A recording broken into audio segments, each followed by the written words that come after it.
कहानी का पूरा आनंद लेने के लिए कहानी के पिछले सभी भागों को ज़रूर देखें। उसका लिंक मैं आपको डिस्क्रिप्शन बॉक्स में दे दूँगी और साथ में कमेंट बॉक्स में पिन भी कर दूँगी, तो आप वहाँ से भी जाकर देख सकते हैं। नरेंद्र जी को आज 2 महीने बाद अपने घर की चौखट पर देखा। चौंका तो रियांश भी था, क्योंकि वो सब होने के बाद उन दोनों का कभी आमना सामना नहीं हुआ था। आप खड़े क्यों हैं, बैठिए ना, रियांश ने नॉर्मली चेहरे पर मुस्कान लाते हुए कहा और गौरी को देखते हुए बोला। गौरी, खड़ी खड़ी क्या देख रही हो? घर आए मेहमान को पानी भी देते हैं, तुम्हें बताना पड़ेगा। गौरी उसकी बात सुन इनकार में सिर हिलाते हुए पानी लाने चली गई। काम्या रियांश का उनके ऐसा बिहेव करना देख अपना गुस्सा व खुद को शांत करने के लिए घर से बाहर निकल गई, अपना हैंड बैग उठाकर। रियांश ने एक बार उसे जाते हुए देखा, लेकिन कुछ कहा नहीं, बस बॉडीगार्ड्स को मैसेज कर दिया कि वो उसके साथ जाए। रियांश बेटा, वो आप ये हक खो चुके हैं मुझे बेटा कहने का। सीधे मुद्दे की बात पर आते हैं। आप यहाँ आए मतलब बात बड़ी थी, तो बताइए मैं क्या हेल्प कर सकता हूँ आपकी? रियांश ने सपाट लहजे में कहा। नरेंद्र जी झिझकते हुए बोले, बात यह है कि बाबूजी की तबीयत खराब है और वो तुम्हारे घर छोड़ने के बाद से मुझसे बहुत नाराज़ है, तो मेरी बात भी नहीं सुन रहे और ना ही अपना इलाज करा रहे हैं। वो तुम्हें बहुत याद करते हैं, तो अगर तुम उनसे बात करो, मेरा मतलब उन्हें समझाओ, तो शायद तुम्हारी बात माने और अपना इलाज कराएं, वरना उनकी जान भी। वो आगे कुछ बोल अपनी बात पूरी करते कि उनकी नज़र रियांश पर पड़ी। उसने भरी आंखों से इनकार में सिर हिला दिया उन्हें आगे बोलने से। मेरे दादू को कुछ नहीं होगा, सुना आपने? मैं उन्हें बेस्ट डॉक्टर को दिखाऊंगा, इंडिया के नहीं वर्ल्ड के भी बेस्ट डॉक्टर से, रियांश धीरे से बोला। दादू मतलब उसके लिए भगवान से भी बढ़कर थे। उन्होंने हमेशा रियांश को सही गलत में फ़र्क करना सिखाया था, उसे जीना सिखाया था। दादू तो उसकी पूरी दुनिया थे, जिनसे दूर होकर वो अंदर ही अंदर कितना घुटता था। और आज ये सब सुन उसे यकीन नहीं हो रहा था। उन्होंने आज एक बार फिर रियांश के लिए अपना प्यार लाड साबित कर दिया था। तभी तो अपने सगे बेटे से नाराज़ बैठे थे। अपने जज्बातों को काबू में करते हुए उसने खुद को शांत किया और बोला, क्या मैं दादू से मिल सकता हूँ? प्लीज़ मना मत कीजिएगा, उसके बाद मैं आपसे कुछ नहीं मांगूंगा। नरेंद्र जी ने सिर हिला दिया। रियांश उठते हुए बोला, मुझे अभी मिलना है उनसे। नरेंद्र जी भी उठ गए और वो दोनों गाड़ी में बैठकर राठौर मेंशन के लिए निकल गए। दादू, रियांश ने धीरे से उनके सिरहाने बैठकर उनका हाथ अपने हाथ में लेकर कहा। वो शायद सो रहे थे या बस आंख बंद करके लेटे थे। रियांश की आवाज़ सुनते ही उन्होंने झट से आंखें खोल दी। उनकी आंखों के कोर गीले हो गए इतने दिन बाद अपने लाडले पोते के मुँह से दादू सुनकर। उन्होंने उठकर रियांश को अपने सीने से लगा लिया। अपने दादू को अकेला छोड़कर क्यों चला गया था बेटा? वो उसकी पीठ पर हाथ फेर कर बोले। अच्छा, अब तो आ गया हूँ न, तो क्यों परेशान है? रियांश ने उनकी पीठ सहलाकर कहा। देखा, मैंने कहा था ना कि मेरा रियांश ज़्यादा दिन तक अपने दादू से दूर नहीं रह सकता। वो कैसे आ गया फिर से अपने दादू के पास? दादू ने दादी से कहा, जो पास ही खड़ी थी। उन्होंने खुशी से सिर हिला दिया। दादू, ये सब क्या है? आप बिल्कुल भी अपना ध्यान नहीं रखते ना, कितने कमज़ोर हो गए हैं। और मैंने सुना है कि आपका बीपी भी बहुत बढ़ गया है। दवा क्यों नहीं लिया आपने? मैं आपसे बहुत नाराज़ हूँ और तब तक आप डॉक्टर से चेकअप नहीं करा लेते। मैं अब आपसे बात नहीं करने वाला। रियांश ने बच्चों की तरह नाराज़गी जताते हुए उनसे कहा। अब मेरा बेटा आ गया है ना, तो मैं तो ऐसे ही ठीक हो जाऊँगा तुझे अपने सामने देखकर। और डॉक्टर की क्या ज़रूरत है? मेरी बहू है ना, वैसे वो कहाँ है, दिखी नहीं मुझे। दादू ने इधर उधर देखते हुए कहा। जब काम्या उन्हें नहीं दिखी तो वो हताश होकर बोले, बहू ने मुझे माफ़ नहीं किया ना अब तक? वो मुझसे मिलने नहीं आई तेरे साथ? यह सुन रियांश एक पल के लिए चुप हो गया, फिर कुछ सोचते हुए बोला, काम्या आपसे नाराज़ नहीं है दादू, वो आज भी आप सबका उतना ही सम्मान करती है। उसे पता नहीं है कि मैं यहाँ हूँ, वरना वो ज़रूर आती। मैं तो अचानक ही चला आया, आपकी याद आ रही थी तो। तू सच बोल रहा है ना? दादू ने उससे कहा तो उसने नज़रें चुराते हुए बात बदल कर कहा, 2 मिनट में आया मैं। और रूम से बाहर निकलकर डॉक्टर को कॉल कर दिया, फिर फ्रूट्स की प्लेट लेकर उनके पास आ गया। ये लीजिए और अब जल्दी से फिनिश कीजिए, रियांश ने लगभग ऑर्डर देते हुए कहा और दादू को अपने हाथ से खिलाने लगा। कुछ देर में डॉक्टर अंदर आ गए। उन्होंने दादू को चेक किया। नैतिक को दादू के पास बैठा कर वो और बाकी सब डॉक्टर के पीछे आ गए। डॉक्टर, बाबूजी कैसे हैं? वो ठीक तो हो जाएंगे ना? नरेंद्र जी ने परेशान होते हुए कहा। हाँ डॉक्टर, प्लीज़ जल्दी से बोलिए, मेरे दादू ठीक हैं ना? रियांश ने कहा। डॉक्टर बोले, उन्होंने खुद ही ठीक ना होने का मन बना लिया है। उनका हर वक्त स्ट्रेस में रहना उनकी हेल्थ के लिए बिल्कुल भी अच्छा नहीं है और इसलिए ही उनकी बीपी कम ज़्यादा होता रहता है। जितना हो सके आप सब उन्हें खुश रखने की कोशिश कीजिए। वैसे भी वो हार्ट पेशेंट हैं, तो प्लीज़ उन्हें खुश रखिए। और हाँ, जो मेडिसिन मैंने लिखी है और उन्हें टाइम से देते रहिए, तभी कुछ हो सकता है। Okay doctor, and thank you. हम अपनी तरफ से पूरी कोशिश करेंगे, नरेंद्र जी ने कहा। रियांश ने दादी को देखा और उन्हें सोफे पर बैठाते हुए बोला, आप बिल्कुल भी परेशान मत होइए, कुछ भी नहीं होगा दादू को। सुना ना आपने डॉक्टर ने क्या कहा? उनकी दवा सिर्फ तुम हो बेटा। अगर तुम उनकी आंखों के सामने हर वक्त रहोगे तो वो वैसे ही ठीक हो जाएंगे, दादी ने रियांश के सिर को सहलाते हुए कहा। वहीं ये सुनकर रियांश सबको देखने लगा जिनकी नज़रें उस पर ही टिकी थी। विभा जी से नज़रें मिलते ही वो उठ गया और खड़े होते हुए बोला, मैं दादू को देखकर आता हूँ। रियांश, तू मुझसे प्रॉमिस कर बेटा कि मुझे छोड़कर अब तू कहीं नहीं जाएगा, दादू ने रियांश से कहा जो उन्हें दवा खाने को बोल रहा था।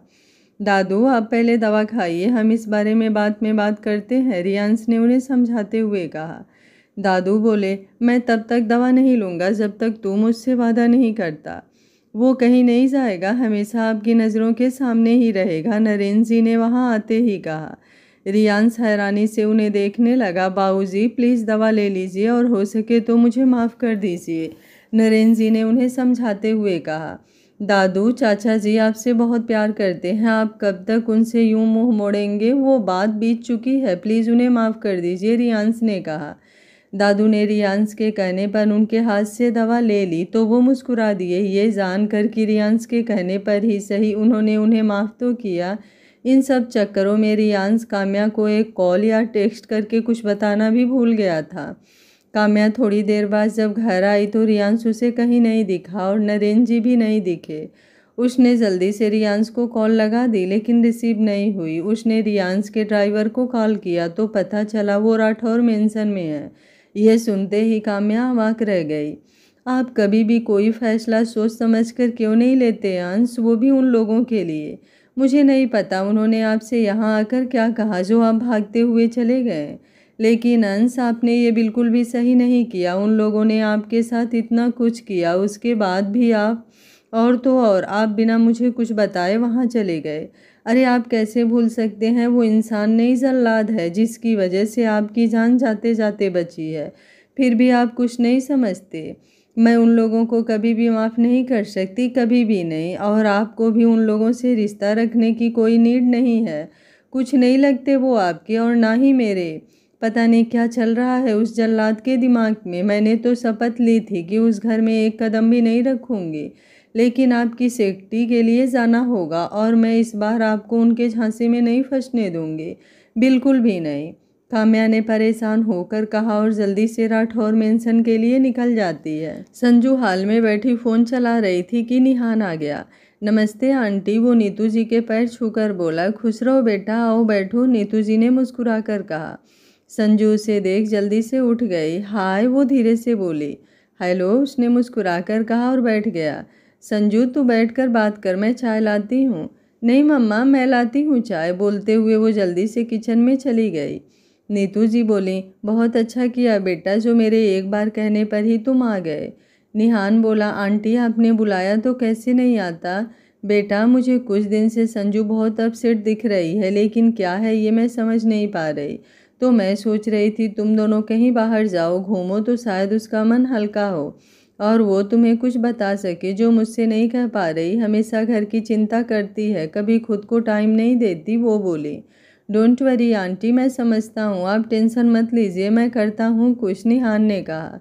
संजू, रेडी हो जाओ, मुझे शॉपिंग पे जाना है। इस संडे हमारी एंगेजमेंट जो है, तो कुछ अच्छी सी ड्रेसेज ही पसंद कर देना मेरे लिए, और तुम भी अपने लिए शॉपिंग कर लेना, निहान ने संजू से कहा जो उसे चाय का कप पकड़ा रही थी। मैं, संजू ने हैरानी से कहा।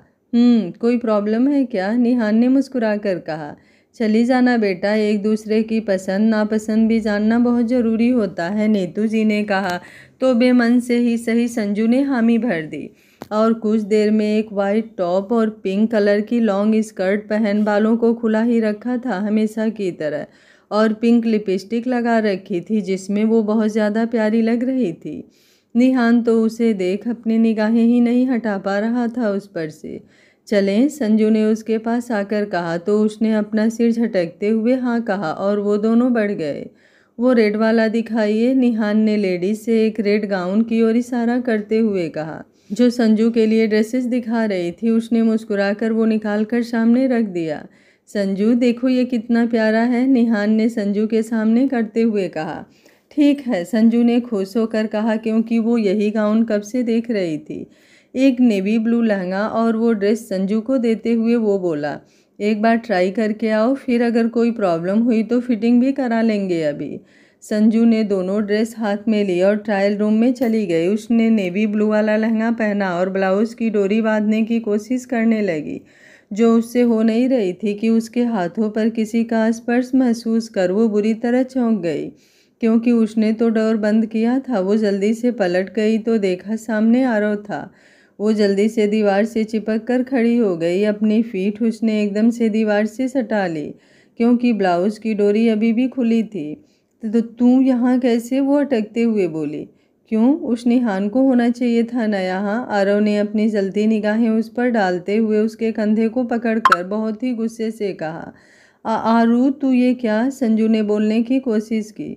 मैं पागलों की तरह हर पल तड़प रहा हूँ, मर रहा हूँ, और तू अपनी शादी एंजॉय करने के सपने देख रही है। अपने वुड बी हस्बैंड के साथ एंगेजमेंट की शॉपिंग की जा रही है, हंस हंस कर बातें, डेट्स, मूवीज़ और जाने क्या क्या। मेरा छूना अब इतना भी बर्दाश्त नहीं, मन भर गया होगा ना मुझसे। आरव ने गुस्से से अपनी पकड़ उसके कंधे पर कसते हुए कहा। आरव, संजू ने गुस्से से कहा और एक झटके में उसे धक्का दे दिया और पास पड़ी चुन्नी अपने कंधे पर डालते हुए बोली, होश में भी है तू, क्या बोल रहा है। होश में तो अब आया हूँ कि मैं जिससे सच में प्यार करने लगा था वो अपनी आने वाली ज़िंदगी के सपने किसी और के साथ सजा रही है। आज अभी मेरी जगह वो खड़ा होता यहाँ तब बुरा नहीं लगता ना। सज़ा मिलनी चाहिए मुझे, जो किसी को इतनी शिद्दत से चाहा है ना। तरस जाएगी मेरी आवाज़ सुनने को, लेकिन कभी एक शब्द भी अब ज़बान से नहीं निकलेगा। भूल जाऊंगा कि कभी किसी से दिल लगी की थी। तू देखने को भी तरस जाएगी ये शक्ल। आरव की मस्ती, नादानी, शैतानी देखी है ना। अब आरव को टूटते हुए देख बहुत सुकून मिल रहा होगा ना। बहुत खुश है ना तू उसके साथ। कभी तेरी राहों का रोड़ा नहीं बनूंगा। आरव ने अपना हाथ दीवार पर पटकते हुए कहा और बहुत रफ्तार से डोर खोलकर चला गया। आरू बोल, वो रोते रोते बैठ गई वहीं। रियांश को बुला देंगे प्लीज़, काम्या ने राठौर मेंशन पहुंचते ही वॉचमैन से कहा तो वो हाँ बोल अंदर चला गया और काम्या गेट पर ही खड़ी उसका इंतज़ार करने लगी। रियांश दादू के पैर दबा रहा था कि तान्या ने आकर बताया कि कोई उससे मिलने आया है बाहर। रियांश बाहर आया तो देखा काम्या बाहर ही गेट के पास खड़ी थी। उसे देखकर रियांश ने एक गहरी सांस भरी और धीमे कदमों से उसके पास पहुंचा। कायू, रियांश ने उसके कंधे पर हाथ रखकर कहा, जो आंख बंद किए गेट से टिकी खड़ी थी।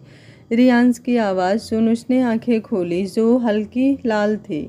एक बार खबर करना भी ज़रूरी नहीं समझा मुझे आपने यहाँ आने से पहले, काम्या धीरे से बोली। वो जल्दबाजी में ध्यान नहीं था। रियांश ने काम्या का हाथ पकड़ कर कहा, आपकी फैमिली से जो आपको मिलना था तो कहाँ मैं याद रहूँगी। काम्या ने अपना हाथ उसके कंधे से खींचते हुए कहा। कायू, रियांश ने कुछ कहने की कोशिश की तो काम्या बोल पड़ी, घर चल कर बात करें, यहाँ मुझसे 1 मिनट भी रुका नहीं जा रहा, दम घुटता है मेरा यहाँ। वो आगे गाड़ी की ओर कुछ कदम बढ़ी, लेकिन रियांश के कदमों की आहट ना पाकर उसने पीछे देखा तो वो अपनी जगह पर ही खड़ा था। आप नहीं चलेंगे, काम्या ने अपना डर जाहिर करते हुए पूछा। नहीं, मेरी कुछ मजबूरी है जिसने मुझे बांध रखा है और तुम्हें भी यहीं रुकना होगा मेरे साथ, रियांश ने कहा तो काम्या की आंखें भर आई। आप नहीं रुकेंगे यहाँ, सुना आपने, बिल्कुल भी नहीं रहेंगे हम यहाँ। आप भूल सकते हैं जो कुछ हुआ, लेकिन मैं कभी नहीं। आप मेरे साथ चलिए। चल रहे हैं या नहीं? अगर आप आज मेरे साथ नहीं गए तो आपको किसी एक को ही चुनना होगा, या तो आपका ये ढोंगी और दिखावा करने वाले परिवार के लोग, या फिर मैं, काम्या ने अपने आंसू रोकते हुए कहा। इधर आरव मॉल से निकलने के बाद गाड़ी में आकर बैठ गया। अपनी हथेली से उसने अपना चेहरा ढक लिया तो उसके सामने संजू का निहान के साथ उस दिन रेस्टोरेंट जाना, निहान का संजू का हाथ पकड़ना, निहान का रोज़ संजू को लेने हॉस्पिटल आना। आज शॉपिंग पे भी निहान ही उसे ड्रेस दे रहा था जो वो लेकर गई थी। संजू का आरव से कुछ भी ना बोलने की मिन्नतें करना सब एक रील की तरह चलने लगा। उसने गाना ऑन कर दिया जो उसके हालातों से बिल्कुल मैच हो रहा था और फुल स्पीड में गाड़ी बढ़ा दी। क्यों खुदा ने दी लकीरें जिसमें जाहिर नाम नहीं तेरा, लिख रहा हूँ दर्द सारे यूं तो शायद नाम नहीं मेरा। इतना भी क्या बेवफा कोई होता है, ये सोच कर रात भर दिल ये रोता है। असल में तुम नहीं हो मेरे, तुम नहीं हो मेरे, तुम नहीं हो मेरे। काश तुम फिर लौट आओ, मिट जाए सारे गम ये जो मेरे, असल में तुम नहीं हो मेरे। आरव की आंखों से आंसुओं का सैलाब उमड़ पड़ा था गाने के लिरिक्स सुन और संजू को याद करके। काम्या की बात सुन रियांश ने कुछ पल उसे देखा, फिर बोला, मैं तुम्हारे साथ चलूँगा लेकिन उससे पहले तुम्हें एक बार मेरे साथ अंदर चलना होगा, चलोगी ना? काम्या ने हाँ में सिर हिलाया। लेकिन उसके बाद आपको पक्का यहाँ से चलना होगा। तुम जो कहोगी वही करूँगा, रियांश ने उसके गालों पर आए आंसुओं को साफ करते हुए कहा और काम्या का हाथ पकड़कर अंदर आ गया। हाल में विभा जी दादी के साथ बैठी थी और नरेन जी भी वहीं थे। ये देख काम्या चौखट पर ही रुक गई। रियांश धीरे से बोला, बस एक बार। बहुत अच्छा हुआ जो रियांश यहाँ आ गया। बाबूजी ने उसकी बात सुनकर डॉक्टर को देखने दिया और अब उनकी हेल्थ बहुत जल्द पहले जैसी हो जाएगी। सबसे ज़्यादा खुशी आज इस बात की है कि उन्होंने आज मुझे माफ़ कर दिया, नरेन जी ने मुस्कुराकर कहा। आपकी बात बिल्कुल सही है, मुझे तो लगा ही नहीं था कि हमारे इतने बुरे बर्ताव के बाद रियांश यहाँ आएगा भी, लेकिन सच में उसने साबित कर दिया वो भैया का खून ना होकर भी उनकी ही परछाई है। अपने किए पर बहुत शर्मिंदगी महसूस होती है, नज़रें मिलाने के भी काबिल मैं तो अब नहीं बची उन दोनों से, विभा जी ने कहा। तुम सबको अपनी गलती का पछतावा हो गया है, यही बहुत बड़ी बात है। हमें तो हमेशा से ही रियांश में अपना आयांश नज़र आता था, लेकिन तुम सभी समझ नहीं पाए। और काम्या, उसने हमारा कितना ख्याल रखा है जब भी तुम लोग थे या नहीं थे। बेटा, हर रिश्ता खून का हो ये ज़रूरी तो नहीं ना, कुछ रिश्ते दिल से भी निभाए जाते हैं, दादी ने कहा। चाची, पाखी ने चिल्लाते हुए कहा तो सबकी नज़रें उस ओर चली गई जिधर काम्या रियांश के साथ खड़ी थी। पाखी दौड़कर काम्या से लिपट गई। काम्या के चेहरे पर इस समय कई तरह के भाव थे, वो क्या करे समझ नहीं पा रही थी। चाची, आप कहाँ चली गई थी? अब मैं आप दोनों को कहीं नहीं जाने दूंगी, पाखी ने अपना चेहरा उठाते हुए कहा। तो काम्या उसके गाल पर हाथ रखकर बोली, कैसी है मेरी पाखू? मैं तो ठीक हूँ, लेकिन बड़े दादू ठीक नहीं है, वो ना रूम से बाहर ही नहीं आते। और आपको पता है आज जब चाचू आए तो ये डॉक्टर भी लेकर आए थे बड़े दादू के लिए। पाखी ने अपनी मासूमियत से सारी बात काम्या को बता डाली। बच्चे, अभी आप जाओ खेलने, काम्या ने कहा तो पाखी बोली, लेकिन आप कहीं जाना नहीं, ओके, वरना मैं आपसे कट्टी हो जाऊंगी, पाखी ने कहा और खेलने भाग गई। दादू, दादू को क्या हुआ है? काम्या दादी के पास आकर बोली। दादी ने उसे सारी बात बताई तो उसका सिर चकराने लगा। उसने अपना सिर पकड़ लिया। कायू, क्या हुआ? तुम ठीक तो हो ना? रियांश ने उसे बैठाते हुए कहा। ले लो, पानी पी लो बेटा, विभा जी ने पानी का गिलास उसके सामने करते हुए कहा तो काम्या रियांश को देखने लगी। रियांश ने उनके हाथ से गिलास ले लिया और काम्या को पानी पिलाया। काम्या, तुम परेशान मत हो, तुम नहीं रहना चाहती ना, हम तुरंत चलेंगे अभी भी, please don't be panic, Riyansh ने उसके गाल पर हाथ रखकर घबराहट से कहा। उसका हाल देखकर वो बहुत ही टेंस दिख रही थी। वहीं रियांश की ये बात सुन सब परेशान हो गए। मेरे लिए मेरी कायू बहुत इम्पोर्टेंट है और मैं उसे ऐसे नहीं देख सकता। सॉरी, मैं यहाँ रुकूंगा नहीं, लेकिन दादू के लिए वो सब करूँगा जो मेरी जिम्मेदारी है, रियांश ने सबको देखते हुए कहा। आई एम सॉरी, मैंने आपको गलत समझा, मैं ऐसा कैसे कर सकती हूँ? अंश please, I am really sorry, मुझे सच में नहीं पता था कि दादू की तबीयत खराब है, काम्या ने अंश के सामने हाथ जोड़कर नम आँखों से कहा। रियांश काम्या की बात सुन उसका हाथ नीचे करते हुए इनकार में सिर हिला दिया। निहान जी प्लीज़ अंदर चलिए, मुझे आपसे और मम्मा से कुछ इम्पोर्टेंट बात करनी है, संजू ने निहान से कहा, जो शॉपिंग के बाद उसे घर छोड़ने आया था। ओके, उसने मुस्कुरा कर कहा और संजू के साथ अंदर आ गया। आ गए तुम दोनों, नीतू जी ने मुस्कुरा कर कहा तो संजू ने सिर हिला दिया। मम्मा बैठिए ना, मुझे आपको और निहान जी को कुछ बताना है, संजू ने कहा तो नीतू जी भी बैठ गए। कैसे बताऊं मैं अब इन दोनों को, संजू ने मन ही मन सोचते हुए कहा। वो मुझे ये कहना था कि मैं ये, संजू ने अटकते हुए इतना ही कहा था कि उसका फ़ोन बजने लगा। पहले कॉल देख लो किसकी है, हो सकता है इम्पोर्टेंट हो, निहान ने कहा तो संजू ने फ़ोन देखा, हॉस्पिटल से था। उसने एक और जाकर रिसीव किया। उधर की बात सुनते ही वो लड़खड़ा गई। आरू, संजू ने फ़ोन करते ही रूधे गले से कहा और जल्दी से बाहर को भागे। मेहरा साहब अपने बेटे की हालत देख खुद को संभाल नहीं पा रहे थे। आरव एक्सीडेंट में बुरी तरह जख्मी हो गया था और आईसीयू में इस समय ज़िंदगी और मौत से लड़ रहा था। उनके हॉस्पिटल के बेस्ट डॉक्टर्स अंदर मौजूद थे। काम्या, डॉक्टर प्रशांत, डॉक्टर नवीन और एक दो डॉक्टर्स जो बाहर आए थे आरव का इलाज कर रहे थे। संजू भागती हुई वहां पहुंची, उसके साथ ही निहान भी आया था उसे लेकर। आरू, संजू ने हाँफते हुए मिस्टर मेहरा जिनका ये हॉस्पिटल था और वो आरव के डैड भी थे उनसे पूछा। आईसीयू में है, इलाज चल रहा है, वो मिसेज मेहरा के पास बैठते हुए बोले। संजू हॉस्पिटल में ही बनी मंदिर में आकर खड़ी हो गई। प्लीज़ भगवान जी, आज तक मैंने आपसे कभी भी कुछ नहीं मांगा। पापा के जाने के बाद आपसे भरोसा उठ चुका था, लेकिन प्लीज़ आज मेरे आरू को बचा लीजिए। आगे उसे कुछ भी हो गया तो मैं खुद को कभी माफ़ नहीं कर पाऊंगी। मैं आपके सामने ही आज अपनी जान दे दूंगी। अगर आपने मेरी मोहब्बत को छीन लिया मुझसे तो प्लीज़ मेरी आरू को लौटा दीजिए। आप मेरी जान ले लीजिए, लेकिन मेरे आरू को कुछ नहीं होना चाहिए। वो रोते हुए हाथ जोड़कर बोली। निहान उसके पीछे खड़ा ये सब सुन चुका था। संजू को इस हाल में देखकर उसे बहुत तकलीफ हो रही थी। संजू आरव से प्यार करती है, निहान ने कहा और जाकर संजू के कंधे पर हाथ रखा तो वो रोते हुए उसके सीने से लग गई। प्लीज़ कुछ कीजिए, मैं अपने आरव के बिना नहीं रह सकती। मुझे नहीं पता था कि वो ये सब कर बैठेगा। आज वो बहुत गुस्से में था, ये सब मेरी वजह से हुआ है, वो रोते हुए बोली। कुछ नहीं होगा आपके आरव को, वो उसका सिर सहलाते हुए बोला। 2 घंटे बाद ऑपरेशन थिएटर की लाइट्स ऑफ हुई और डॉक्टर्स बाहर निकले। आरव कैसा है, सबके बाहर आते ही मिसेज मेहरा ने घबराहट में पूछा। ऑपरेशन हो चुका है, सिर में गहरी चोट आई थी, लेकिन अब वो खतरे से बाहर है, डॉक्टर प्रशांत ने कहा तो सबको कुछ तसल्ली हुई। अभी तो वो बेहोशी है, शायद सुबह तक होश आ जाए, उन्होंने कहा और चले गए। काम्या भी अपने केबिन में जाने लगी। ऑपरेशन टाइम जो कोट और मास्क सब पहना था उसे निकालने के लिए। वो जैसे ही अपने केबिन में आई संजू उसके पीछे आ गई।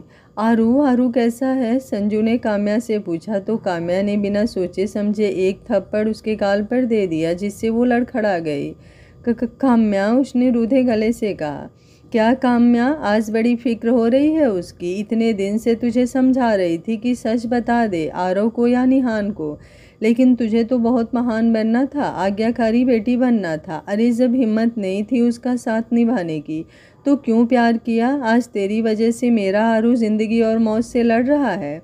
उसकी बॉडी में अल्कोहल भी मिला है जिसे वो कभी हाथ तक नहीं लगाता था। चली जा अब मेरे सामने से। अब तुझे उसकी याद आ रही है कि जब वो हॉस्पिटल में पड़ा है। अगर जो अब कर रही है ये पहले किया होता तो ये नौबत ही नहीं आती। मेरे हाथ काँप रहे थे उसको देखने के बाद। कैसे इसको इस हाल में देखकर सर्जरी की है ये तू नहीं समझ सकती, काम्या गुस्से से बोली। उसकी आंखें भी भर आई थी। संजू रोते हुए बैठ गई। अब काम्या भी उसके पास बैठ गई और उसे गले से लगा लिया। कुछ नहीं होगा उसे, काम्या उसकी पीठ सहलाते हुए बोली। चलो ऊपर बैठो, काम्या ने उसे उठाते हुए कहा और चेयर पर बैठाया। ये लो पानी पी लो, काम्या ने उसे पानी देते हुए कहा। मुझे उसे देखना है, संजू ने उठते हुए कहा। अभी सर मैडम होंगे, थोड़ी देर बाद चले जाना, काम्या ने कहा। मेरा हंसता खेलता बच्चा आज कैसे इतना चुप हो पड़ा है, मिसेज मेहरा ने आरव को देखते हुए कहा, जिसके हाथ में ड्रिप लगी थी ग्लूकोज की और सिर पर ढेर सारी मोटी पट्टियां बंधी थी, हाथों में भी चोट आई थी। वहाँ भी पट्टी लगी थी और चेहरों पर भी खरोचों के निशान था। गाल पर जहाँ भी कम चोट थी वहाँ बैंडेज लगा था।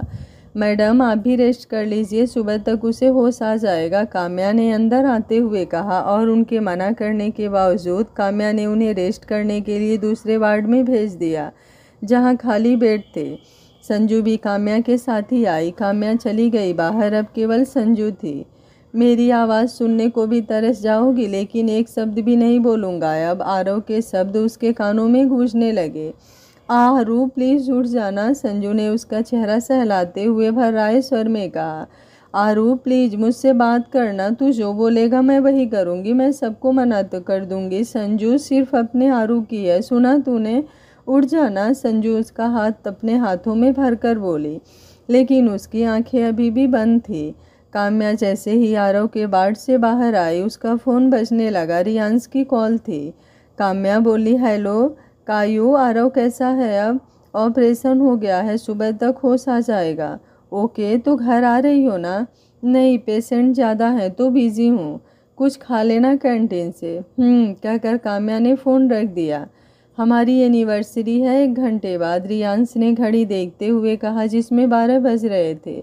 कितना कुछ सोचा था, लेकिन हम जो सोचते हैं वो कभी होता ही नहीं, रियांश ने मोबाइल देखते हुए कहा। आरव को होश आ चुका था। सबके मिलने के बाद काम्या आई। काम्या बोली, कैसा लग रहा है अब? आरव बोला, बेटर। काम्या बोली, एक्सीडेंट कैसे हुआ? आरव धीरे से बोला, वो। काम्या बोली, साफ साफ जवाब दे मुझे, और ड्रिंक क्यों की थी तूने? यार सॉरी, वो उस दिन मॉल में, फिर मैं फुल स्पीड में ड्राइव कर रहा था और संभल ना पाने से गाड़ी टकरा गई। आरव ने धीमी आवाज़ में कहा। तेरे लिए ज़िंदगी की कोई वैल्यू नहीं है ना? अंकल आंटी कितना परेशान थे, उनके ऊपर क्या बीती होगी तुझे ऐसे देखकर। उन सब के बारे में तुझे कुछ नहीं सोचना, बस आवारा आशिकों जैसी हरकत करनी है तुझे, काम्या ने गुस्से से कहा। सॉरी, अब तू मत चिल्ला यार, आरव बोला। तभी उसकी नज़र सामने दरवाजे से आ रही संजू पर गई।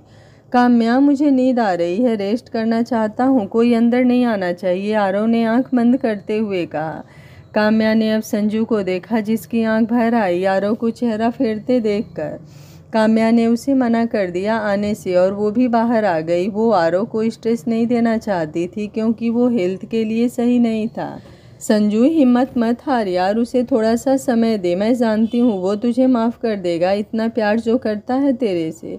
बस तू अपनी तरफ से कोशिश कर, उसने अपना प्यार साबित कर दिया, अब तेरी बारी है उसे एहसास दिलाने की। काम्या ने संजू को रोते देखा तो उसके गाल पर हाथ रखकर बोली।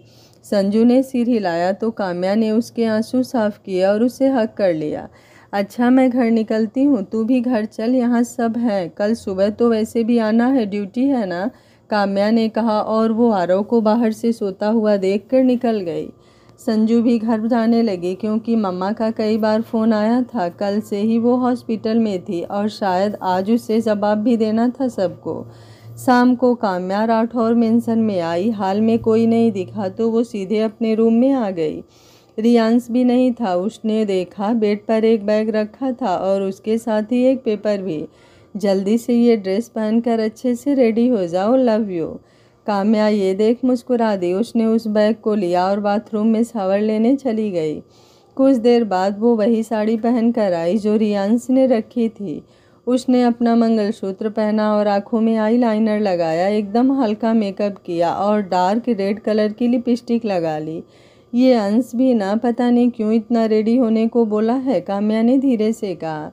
तभी उसका मोबाइल बीप हुआ। रियांश का मैसेज था, डियर, बाहर मेरी गाड़ी और ड्राइवर है, उसके साथ आ जाओ, वो तुम्हें ले आएगा जहाँ तुम्हें तुम्हारा जवाब मिल जाएगा, और मैं भी, लव यू।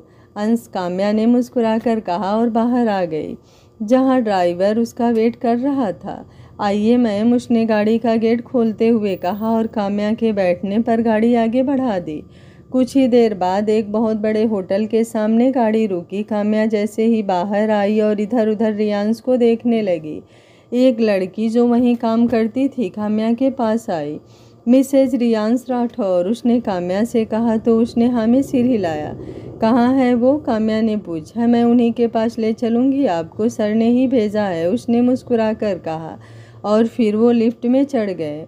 लिफ्ट सबसे ऊपर वाले फ्लोर पर रुकी और वो लड़की मुस्कुरा कर बोली, यहाँ से लेफ्ट साइड जाइए, आपको सर मिल जाएंगे। थैंक यू, काम्या ने कहा और आगे बढ़ गई। वहाँ बहुत अंधेरा था, ये ओपन एरिया था वहाँ का। अंश अंश कहाँ है आप? काम्या ने घबरा कर कहा और अपने फ़ोन की फ्लैश ऑन करने लगी कि अचानक लाइट्स जगमगा उठी वहाँ। Happy marriage anniversary my love. उसके कानों में गर्म सांसें छोड़ते हुए उसे पीछे से ही बाहों में भर कर रियांश ने कहा। काम्या तो उसके स्पर्श से ही खो गई, उसकी आंखें बंद हो गई। यू टू, उसने आंखें बंद किए ही कहा। रियांश अब उसके गाल पर किस करके उससे दूर हो गया और उसे देखने लगा। काम्या रेड साड़ी में वो आज किसी अप्सरा से कम नहीं लग रही थी। अब उसके फेस पर थोड़ी उदासी थी। ब्यूटीफुल, जैसा तुम्हें इस साड़ी में इमेजिन किया था उससे भी कहीं ज़्यादा खूबसूरत लग रही हो। आज तो वो चाँद भी मेरे चाँद को देखकर शर्मा जाए, रियांश ने अपने दिल पर हाथ रखते हुए कहा। तो काम्या की पलकें झुक गई शर्म से और होठों पर हल्की मुस्कान आ गई। रियांश ने आज काम्या की पसंदीदा वाइट शर्ट और ब्लैक पैंट पहनी थी, जिसमें वो बहुत हैंडसम लग रहा था। वैसे ये सब कैसा लगा? रियांश ने कहा तो काम्या चारों ओर देखने लगी। सब रंगीन लाइट से जगमगा रहा था। बीच में एक बड़ी सी गोल टेबल थी जो गुलाबों से सजी थी और उसके पास 2 चेयर्स रखी थी। पर्दों से एक टेंट नुमा रूम बना था जिसमें लाइट्स लगी थी और एक गद्दा नीचे पड़ा था जिस पर बड़ा सा लाल गुलाब से हार्ट बना था। मनमोहक खुशबू थी उस जगह और हल्का हल्का म्यूजिक बज रहा था।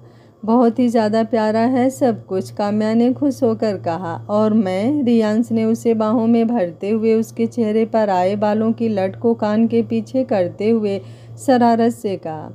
और मैं? काम्या अब उसकी आंखों में देखने लगी।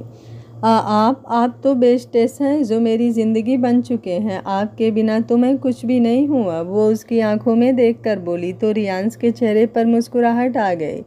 केक कट कर लेते हैं, उसने काम्या का हाथ पकड़कर टेबल के पास लाते हुए कहा और नाइफ उसके हाथ में दे दिया और काम्या के पीछे से काम्या के हाथ पर अपना हाथ रख दिया तो काम्या मुस्कुरा दी और उन्होंने अपना एनिवर्सरी केक कट किया। केक काटने के बाद दोनों ने एक दूसरे को खिलाया। मेरा गिफ्ट, काम्या ने हाथ आगे करते हुए कहा। गिफ्ट भी चाहिए? अभी इतना कुछ तो किया है, ये कम है, रियांश ने अपनी भवें सिकोड़ते हुए कहा। तो काम्या मुंह फुलाकर दूसरी ओर घूम गई। बहुत कंजूस हैं आप। रियांश उसे ऐसे देख मुस्कुरा दिया और अपनी पॉकेट से एक प्यारा सा नेकलेस निकाल उसके गले में पहनाने लगा। उसकी उंगलियां जब काम्या के गर्दन पर टच हुई तो उसकी धड़कन एकदम से बढ़ गई। नेकलेस पहनाने के बाद उसने काम्या की गर्दन पर होठ रख दिए तो काम्या की पकड़ अपने साड़ी के पल्लू पर कस गई। वैसे मेरा गिफ्ट कहाँ है? रियांश ने इसे अपनी ओर घुमाते हुए कहा। तो काम्या ने नजरें इधर उधर करते हुए कहा, वो तो अभी नहीं है, मैं भूल गई थी। रियांश की नज़रें उसके चेहरे पर टिक गई। अगर आप इस कहानी का अगला भाग जल्द से जल्द देखना चाहते हैं तो ज़्यादा से ज़्यादा कमेंट करें। वीडियो पसंद आ रही है तो वीडियो को लाइक शेयर एंड चैनल को सब्सक्राइब कर लीजिएगा। Thank you for watching. मिलते हैं कहानी के अगले भाग में।